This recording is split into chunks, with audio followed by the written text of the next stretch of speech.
This year, I am celebrating Earth Day with these gorgeous Lyra Rembrandt Polycolor colored pencils on Strathmore Toned Tan paper. And I'm so excited to show you the results. Just so we're totally transparent, this video is sponsored by Lyra and Strathmore, but every single drawing decision and opinion and comment I make about them is 100% my own. First things first, I needed some beautiful reference photos. So I stepped into my own garden where I've been planting tons of native plants to help our pollinators. I snapped a stunning shot of a monarch butterfly, my absolute favorite, the Blackfoot daisies, a pretty rock rose, and some vibrant salvia.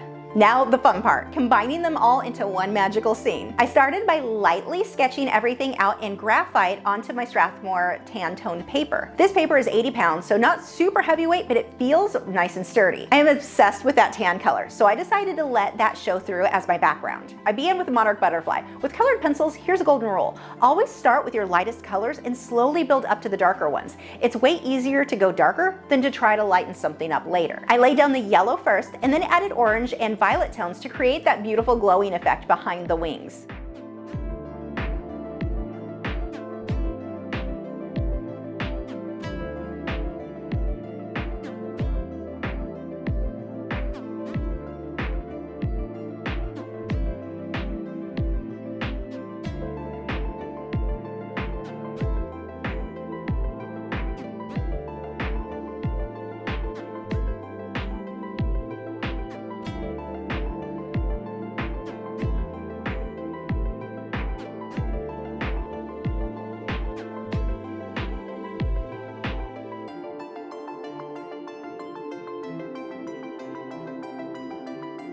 Pro tip, if you have bright white areas that you want to stay white, protect those areas by laying down the white pencil first and burnish, or push really hard, into the paper. That white layer acts like a shield so that the surrounding colors don't accidentally bleed in or make that portion too dark.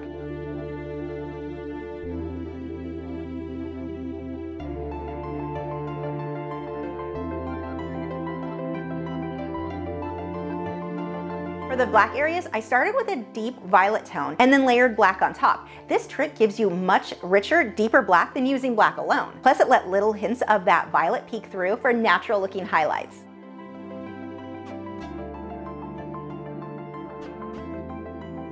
This paper is super smooth, which makes burnishing feel amazing. It still has just enough tooth so that the pencils lay down rich, vivid color without sliding around. Burnishing, if you're unfamiliar, is when you really push hard with your pencils to create that smooth, painterly look. Normally, I blend with odorless mineral spirits, but with the Lyra and this Strathmore paper combo, I didn't need it. The results were just that good, straight from the pencils and burnishing. You can blend while burnishing by pressing harder with your regular colors, or you can grab the Lyra Rembrandt Splendor Blender to smoothly blend without adding extra color. It is a really nice colorless blender. For the light bulb, I started with the metal part. The secret to realistic shiny metal? High contrast. Let your darkest darks touch your brightest lights. Don't be afraid of strong values and don't overblend everything into safe midtones. That is what makes metal sparkle.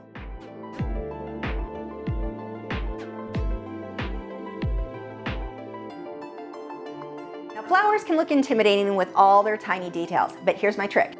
Just look for the weird abstract shapes that you see in your reference photo and copy what you see there. Don't look at it as I'm drawing a flower petal. Look at it as here's a weird triangle upside down shape and draw that. They don't have to be perfect. Close is close enough and it still looks fantastic with flowers. Fun fact, Blackfoot daisies are a host plant for the common buck-eyed butterfly caterpillar. I planted a bunch of these and a few of their other favorites. I am really hoping to see some fuzzy visitors in my garden soon.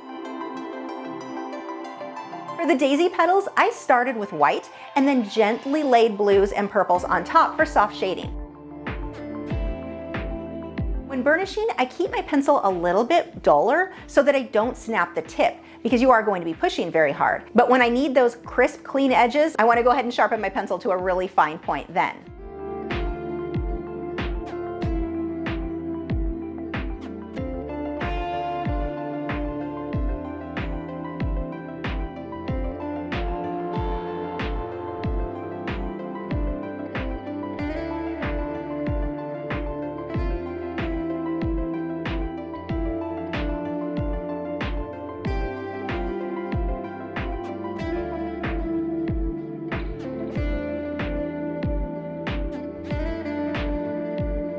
thing I love about the Lyra Rembrandt Polycolors is how beautifully they blend and mix. Even with a smaller set, you can create almost unlimited shades. The Rock Rose is a great example of this. I started with red and then added a light blue and then white to mix it into a soft pink base. From there, I built up shadows with darker values and popped in bright white for the highlights.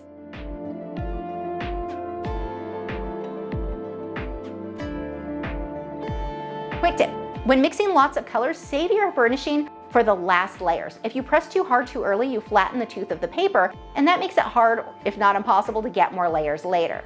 Burnishing is always that last step. For the broken light bulb, I blocked in all of my brightest areas with white first, really pushing hard so that later colors wouldn't darken them too much.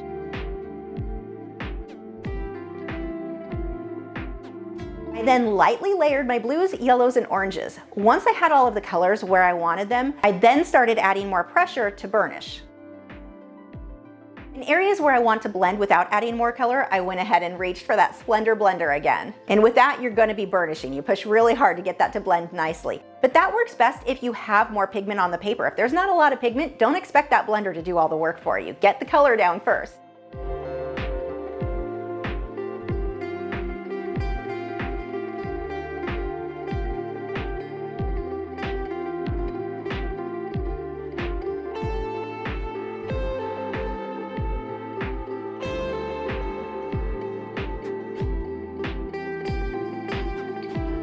Lyra Rembrandt Polycolor pencils and the Strathmore Tan paper got along like monarch butterflies and milkweed. They were made for each other. That is so cheesy. I'm so not editing that out. Want to see even more cool things you can do with Lyra Polycolor colored pencils? Check out this video next.